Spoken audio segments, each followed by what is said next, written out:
got some work to do now. Scooby-Dooby-Doo, where are you? We need some help from you now. Come on, Scooby-Doo, I see you. Pretending you got a sliver. All right. A little bit of a different intro there for us. I thought I'd start out with something kind of fun, kind of nostalgic. That was the old Scooby-Doo theme, like the really old one, the one from like the late 1960s, I think.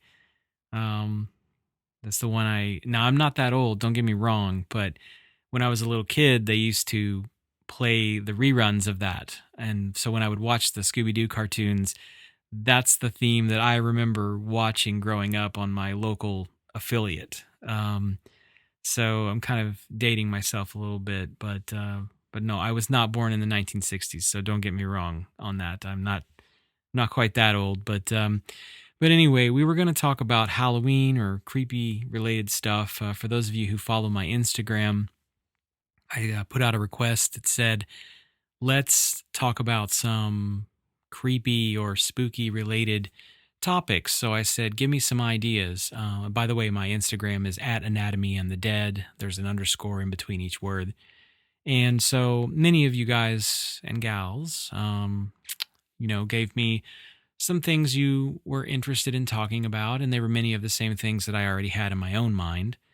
And so there's a lot of things to talk about. It's really kind of a big sampler platter of future episodes, things that we're going to talk about in more detail, but I'm going to break them up over at least 2 episodes for this month.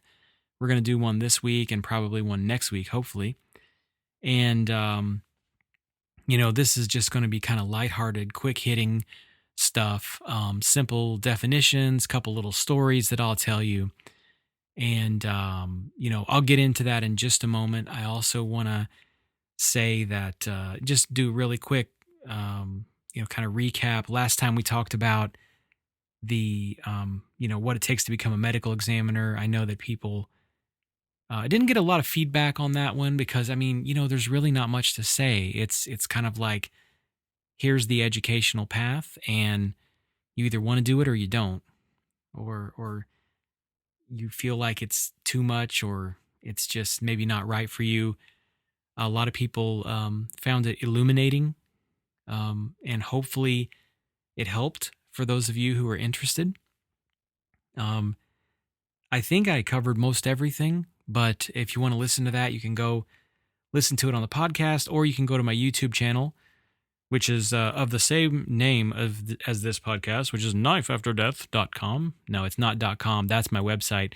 But the YouTube channel is Knife After Death. And basically what I've been doing is I uploaded the audio from the podcast. And I just want to say that I am eventually going to put video with audio. So you're going to see me talking about these topics, and I might even be teaching with images, perhaps behind me on a green screen or something, for future podcasts. And, in the distant future, I might even have guests and things like that. So I kind of have some big ideas for this over the next year to maybe 2 years. So for right now, it's going to be audio, and then I'm going to upload the audio to YouTube. And you may be saying, well, why would you do that? Why would you upload something audio to YouTube? Makes no sense. Well, I found out that a lot of people actually said they don't want to download Spotify, or they don't want to download the iTunes podcast app, or other various podcast app. And well, that's their choice, and that's cool. Some people just want to click start on a YouTube video and listen to it, or let it play in the background while they're studying or something. And that's cool. So I went ahead and uploaded the audio for all my podcasts so far. This one will also be uploaded. And this one I'm going to try to do something a little bit different, because this one's going to have some specific examples I'm going to talk about. So I'm going to try to put a few images up, almost like a slideshow if I can, on the background of that YouTube video. So if I talk about some things today that you say, I'd like to see what that looks like, well, you might want to go to my YouTube channel and then click subscribe, of course. And then, you can click on the podcast for episode 7. That's what this one is. And then watch it, and you'll see some of the images I talk about, and I'll have them labeled. And I have to tell you, the podcast audio will go up before the YouTube will, because I have to change it to a different file format. And there's a bunch of technical stuff I don't want to get into, because we need to just kind of get going on today's podcast. I also want to say that I may do ads today. There's basically a button I click at my podcast host, which is just, it's technical stuff. But I just want to say, with election season coming up, if some of those ads happen to be political ads, I don't endorse, because I don't know what's going to come up. It may be ads for Pine Sol for all I know, but they may be political ads. I don't have any role. I'm just going to click it and see what happens. I'm going to probably listen to the podcast myself and then say, oh my gosh, I can't believe I sound like such an idiot. But that's another story. So anyway, let's get to the spooky stuff today, the creepy stuff. Now, first of all, let's address that word, creepy, spooky, scary, the whole thing. I'm not trying to say that, oh, let's make death scary and spooky, and I'm trying to perpetuate stereotypes, because I'll get emails and I'll get texts and I'll get DMs about, no, Dr. Wolfe, you're perpetuating all these stereotypes about death, and we're trying to be death positive and all this stuff. And the thing is, most of the people listening to this are not in mortuary science. They're not forensic pathologists. They're not, people in the so-called death care industry. And so they are listening as a layperson, and things like death or dead bodies may fall under the heading of creepy or scary. So these are topics that I kind of mined the public for. I said, what do you guys find scary or creepy and you want me to talk about? So the things that I'm going to talk about today are based on those subjects that I asked people about. So I'm not trying to actively scare you or say that it's creepy. If it's really subjective. I mean, to me, it's not scary or creepy because it's my job. It's just like if I was a mailman, and mail is probably not scary to the mailman. Well, dead bodies are really not scary to me too much. So let's go ahead and get started. So what are some of the things, and I'm just going to bounce around from topic to topic, because like I said, I have to break these up over 2 episodes at least. And one of the things people asked were, have you had deaths, on Halloween, or autopsies related to people who died on Halloween in crazy costumes or crazy scenarios? And, well, the answer is no, I actually haven't. I haven't had any sort of mass murder, Halloween type stuff. Although, I did have a guy who was killed on Halloween, not dressed. He was not wearing a costume, but he was wearing a hockey mask, and he wasn't playing hockey. So, we came in. Yeah. So we came in and, opened the body bag, and then there's this guy, and he's got a hockey mask on, and it's Halloween, which, of course, that's more of a Friday the 13th thing, but, the whole scary movie thing. So that's probably the only costumey, creepy Halloween type thing I've had. The fact is, every Halloween for me has unfortunately had really tragic, sad cases, which are really beyond this podcast. Let's say the lighthearted nature of what I'm trying to do for this podcast. It seems like every Halloween I do end up with like murders and like horrible accidents and children and things like that. It's been really unfortunate, and I'm hoping maybe this Halloween I'll get a break, but I'm not holding my breath on that. So to answer your question, whoever asked that, no, I haven't had any odd Halloween costume or unusual deaths in that way. So now let's talk about something that I find a little bit unsettling, at least you know, maybe earlier in my career, I think I still find it unsettling, and that is very warm bodies. Performing an autopsy on a very warm body. So why would I do that? Because I know you're probably picturing, well, Dr. Wolf, you're, getting this body out of the cooler. Why would it be warm?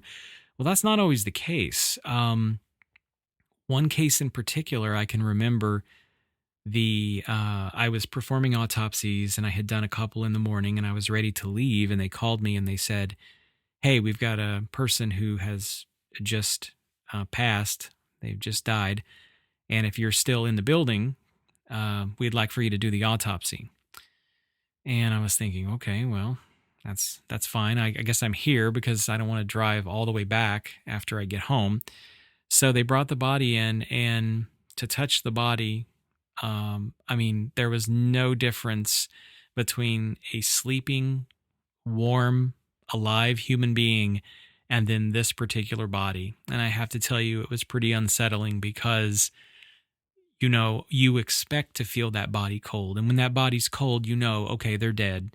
And when you uh, place that knife at their chest, that scalpel, and you make the cut, you're not ever worried about anybody jumping or coming to life because, you hear about these stories in maybe other countries where death certification is not or death investigation rather is maybe not as stringent, and so people get taken to the morgue prematurely. Well, this is a case where somebody had died, and then I'm basically cutting into them maybe 30 minutes later, something like that. So that doesn't happen very often, but I do get a little bit unsettled when they are too warm. And I'll tell you in just a moment one of the first tests that we do that ensures that they are in fact dead. That's going to be in just a moment, but I want to talk just briefly. We've I think one of the earlier podcasts we talked about people who maybe get ill or get sick during autopsies. I haven't really made a big spectacle of that because not everybody can handle it. But most people do well during autopsies. But I do remember one case where I was autopsying a guy, and we had a new person in there who had never seen an autopsy before, and she did really well. She was doing well. She observed the whole thing. The blood didn't bother her. The smell wasn't so great, but she did okay. And I remember reaching into this guy's abdomen, and he had only died, maybe 8 hours before. I reached into his abdomen and I said to my assistant, "Oh my, he's very warm." And this girl, she, I'm not sure what agency she was with, but again, this was her first autopsy. She just looked white. She turned gray and she just ran out of the room and never looked back. I never saw her again. I don't even know where she went. She may have ran. She may still be running. And it's been a year from now. So yeah, there's something about that declaration of the warmth of the body. It set her off. And I was just making an observation to myself. I wasn't trying to trigger her at all. In fact, I didn't think that it would bother anyone. In a strange kind of way, a warm body, as unsettling as it is, it's actually it kind of feels like better on your hands because you're wearing gloves, right? And usually your hands are very, very cold, and I personally don't like for my hands to be cold. My fingers hurt, and my hands are cold in the winter. And so when I actually do have my hands doing an autopsy on someone very warm, it actually feels kind of good. Is that weird? Maybe that's weird. You've probably just shut the podcast off and unsubscribed, but still, you have to trust me here. So what other things? When we talk about warm bodies, we worry about people being still alive. Actually, we don't worry about that at all. The death has been, certified. I've never had anybody flinching or moving after death. You hear rumors and you hear, kind of like urban legends of bodies sitting up and things like that. I've never seen that happen. I'm going to do in season 2, I'm going to do an entire episode on myths. That's going to be a really good episode because there's a lot of misconceptions about death.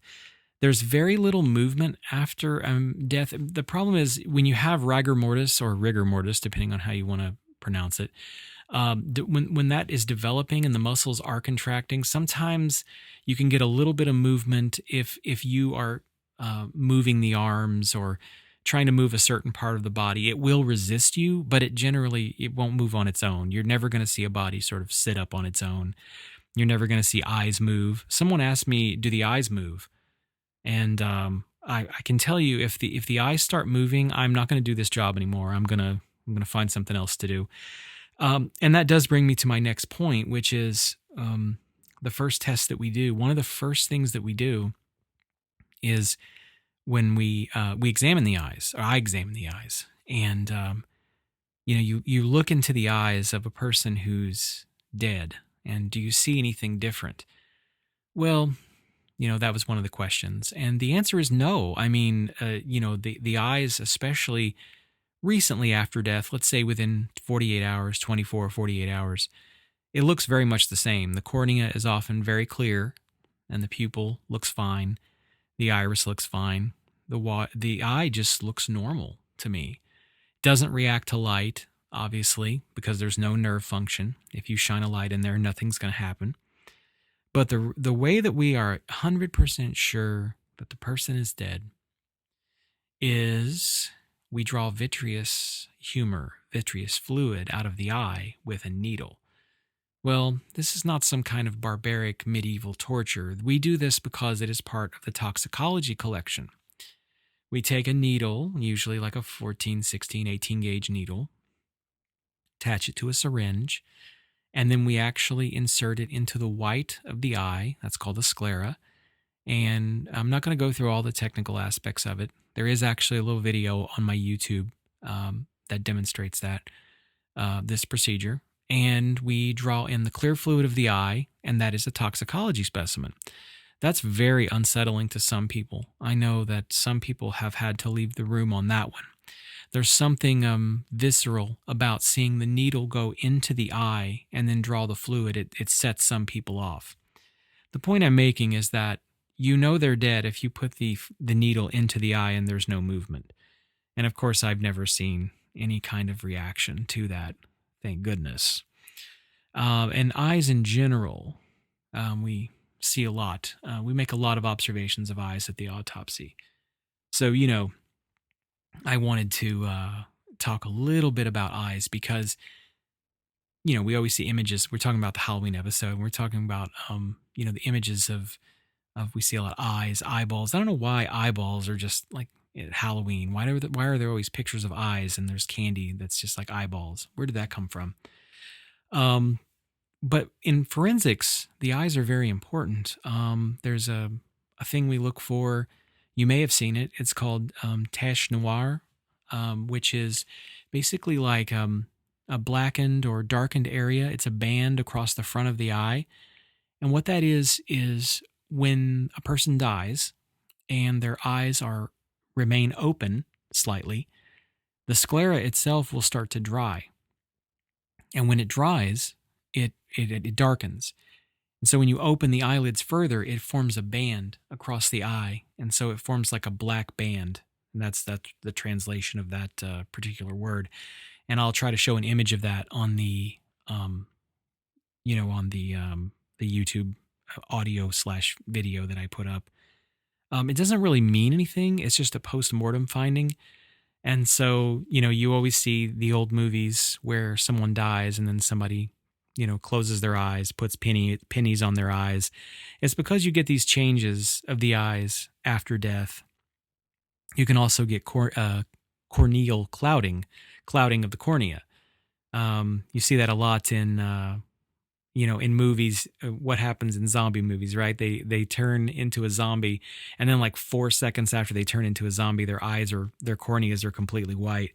I never understood the pathophysiology of that. Like, what is it about turning into a zombie that instantly your corneas become white? I've always, wanted to kind of delve into that a little bit. My book doesn't really go into that. We can probably talk about my book in a couple of episodes, but that always bothered me. It always bothered me too how as soon as you become a zombie, your teeth, no matter how nice your teeth are, then all of a sudden you have, a lot of dental decay and periodontal disease. So you get bit, and then like 4 seconds later, you have bad teeth. So, there's some continuity problems, I think, with some of these zombie movies that I really want to work on at some point. So back to eyes. We look at pupil diameter. Sometimes the pupils can be asymmetric. You've heard, and I know that there are a lot of people in trauma and nursing and things like that who listen to this, and you've heard of the so-called blown pupil. That's where somebody has an intracranial injury or hemorrhage. So in other words, a brain injury, and sometimes you can have an asymmetric pupil where you have the one pupil is huge. It's like 9 millimeters or even a centimeter. It's very irregular looking. And then the other pupil will be like 4 millimeters. And sometimes we'll see that at the time of autopsy, and we'll already have a clue that there's been a head injury. The other thing we can look at is, with pupil diameter, is certain drugs can cause extreme pupillary constriction, and some drugs can cause pupillary dilation. So sometimes, and I'm not going to go into all the pharmacology of that because, we will get to that in great detail in future episodes. But the point I'm making is that you can look at the pupil itself and then maybe get a clue of what type of toxicology panels or drugs to look for, and maybe even correlate that with what was found at the scene, what types of drugs or paraphernalia was found at the scene based on some of the physical findings that you see, even with just looking at the eyes. Other things we look for in the eyes would include petechiae or petechiae. And these are just little hemorrhages, little tiny pinpoint hemorrhages in the eyes. And we can see those when there is a pressure differential in the jugular and carotid veins. And frequently we see this in things that compress the neck. So you can see it in strangulation. You can also see it in hanging. Well, you can also see it in anything that compresses the chest or the abdomen. For instance, if I've had unfortunate cases where a person was working on a car, the car jack broke out, fell onto the person, crushed their chest and abdomen, and then you'll look in their eyes and you'll see all these tiny little hemorrhages, and those are petechial hemorrhages. So we look for petechiae, and that's a very common finding. Some people will jump the gun and see petechiae and think, aha, this must be homicide. It's strangulation death because there's a pressure differential between the jugular vein and the carotid artery. But in fact, that pressure differential can occur with hangings as well. In particular, if there is a hanging that's not a full suspension hanging. So what I mean is, with hangings, you can hang from a beam like the old judicial hangings. You can picture people like a hangman's court where they sort of drop the board out from under them and then they fall. That's different from a person who might hang themselves from a door but their feet are still on the ground, or hang themselves from a clothesline bar in a closet but their knees are on the ground. That's called a partial suspension hanging. And what happens is that it doesn't create an instant pressure differential, and that as a result, this pressure changing pressure rather between the carotid and the jugular results in these burst blood vessels in the eyes. So yes, there's a lot to see in the eyes. And that does bring me to another question from the fans who said, have you ever found anything in the body that didn't belong there that you had no explanation for? And I had to think about that because, yes, I have found lots of things in people's bodies, but there was usually an explanation, some of which were, fairly straightforward, if you know what I mean. But one time, actually, it was on my cadaver in medical school. We were dissecting the head, and of course, these dissections are far more advanced and far more detailed than the forensic dissection, because in a forensic pathology, we're doing an autopsy in an hour and a half. But, the corpse in a gross anatomy is a 9-month procedure usually. And we're in there 2 or 3 days a week working on it. Well, we were dissecting the eye area, the orbit, the area around the eye, including the eyelid. And so we dissect into this guy's eyelid, and lo and behold, he's got this gold. It's like a bar or a metal plate inside of his eyelid, and it's unlike anything we've ever seen. Anybody in my group, the dissectors in my group, there's this metal plate inside of this guy's eyelid. And so then we, of course, trying to be cool, smart medical students, we go to the books, we can't find anything on it. We ask our professors, we can't find anything on it. And then it starts to get spooky, because we're starting to think, does this guy have some kind of alien implant? I mean, we really started getting conspiratorial about this. We really had no idea what was happening with this guy's gold plate in his eyelid. And I say gold, I don't know that it was actually made of gold. It was a gold color. It could have been made of something else. But we asked some local doctors as well, and we never found out. We never actually found out, and that's always bothered me. So if anyone listening to this knows what that might be, you can solve a mystery that's about 20 years old. And, it doesn't burn in my soul enough for me to really have spent a lot of time on it after my gross anatomy class. So, maybe I'm being a little lazy about it, but I'm pretty sure the guy did not have an alien implant at all. We theorized that it was probably a situation where there was a nerve paralysis of some sort, and his eyelid was perpetually open, and that the metal plate itself weighted the eyelid down so that he could close his eyelid and his eye wouldn't dry out. You have to understand that I did my gross anatomy approximately 20 years ago, and that the cadaver that I did the dissection on was well over 80 years old. So he was born, in the early part of the 20th century. So there were some technologies that have probably been well outdated. This is a person who would have been pre-World War II, a young man. So anyway, yeah, it was a little creepy. I mean, for a couple of days there, my lab mates and I were really weirded out, because we didn't know if maybe there was some, extraterrestrial forces at work there, but we could never prove it. Let's see what else we have here.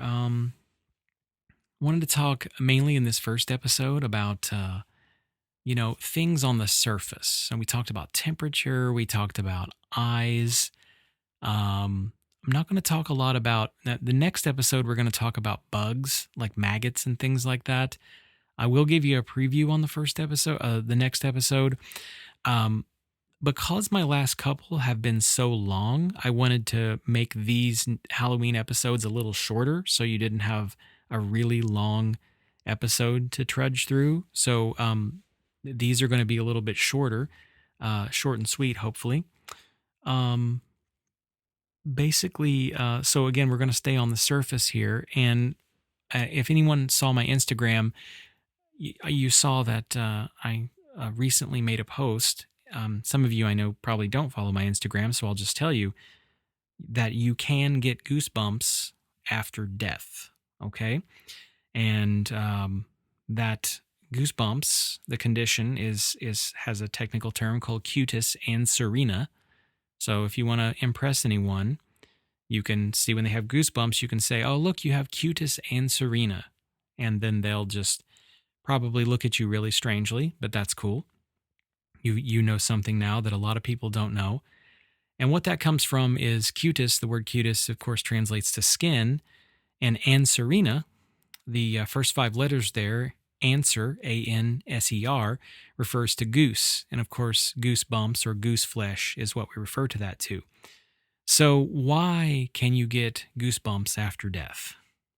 Well, The reason is that each hair follicle has a tiny little muscle, and I mean tiny, I mean microscopic, and it's called the erector pili muscle. And just like all muscles in the body, when the erector pili, when you die, you go into rigor mortis. The body goes into rigor mortis, and sometimes it starts in the jaw, and sometimes it starts in the large muscles of the body, so the thighs and the arms, and the chest and the trunk, the back. But eventually it makes its way to the smaller muscles of the body, such as the erector pili muscle of the hair follicles. And so as that muscle develops, the rigor mortis, this tiny, tiny little band of muscle, it causes the hair to stand on end. And you can get goosebumps after death, cutis and serena. So I don't see it on every corpse, but I do see it on some. Sometimes I note it in the autopsy report. Sometimes I don't. It's not a hugely important finding. It's just something that it's interesting to point out. And I do want to actually point out some other very unusual finding, which I'm sure will shock the listeners, is that, like I said, all muscles after death can undergo rigor mortis, right? So we have the erector pili muscles in the hair follicles, which can produce the the goose flesh or the cutis and serena. But you can actually also have ejaculation, if you're a male, after death, and that is because of rigor mortis of the cremasteric muscle, which is sort of in the spermatic cord, and that is a part of the reflex of ejaculation before death. But after death, when that develops rigor mortis, you can actually have a very small amount of ejaculate, which it can be seen at the time of autopsy. And this has been written about. It's in every forensic textbook, and you do sometimes see it. This is sometimes a beginner, a noob, as they say, can see this and think that this is a sign of sexual activity immediately before death. And this is important in cases where you have, rape or something like that. But in fact, this is not the case. Very often, or most often, if you see a small amount of semen right there after death, it is actually just postmortem ejaculation. So yes, there's your super fun fact that you can tell people, and then you're immediately going to say, you have to subscribe to this guy's podcast. I've never seen or heard anything like it. It'll be worth your time. Okay, anyway. So we're going to talk a little more. I was going to talk a little bit more about old corpses, such as skeletons or bodies that have been in water. I think I'm going to move that to episode 2, because episode 2 is going to talk a little bit more about bodies that have been underground and things like that. But I wanted to hit one more topic. I should have maybe ended on the ejaculation one, right? But I am going to end on one more topic, because to me personally, this one is one of the creepier elements of the autopsy, and it doesn't happen on every case. It is part of the decomposition process, okay? And it's called degloving. Okay, so for those of you who are autopsy technicians or forensic people, death investigators, you already know what I mean when I say degloving. For those of you who aren't, well, let me just explain what it is. When the body starts to break down due to decomposition, some of the areas that start to come off first are the hands, the skin of the hands and the skin of the feet. Hence, you can hear the root word glove, degloving. Meaning to remove or get rid of. So, it's what it sounds like, but this isn't the bad part. And by the way, this can happen, degloving can happen in decomposition. It can also happen in bodies that have been in water for a while. bodies, for instance, that die in a bathtub and nobody finds them for 3 days, bodies that are pulled out of rivers, lakes, and things like that. But what happens is very often in decomposition, or people where we don't have a positive identification, we have to get fingerprints. Well, for a degloved individual, you can, for a individual who is degloving, you can actually slip off the hand skin. Okay, and it is intact. It is like a literal glove, and with the nails intact as well, because the fingernail is in continuity with the skin.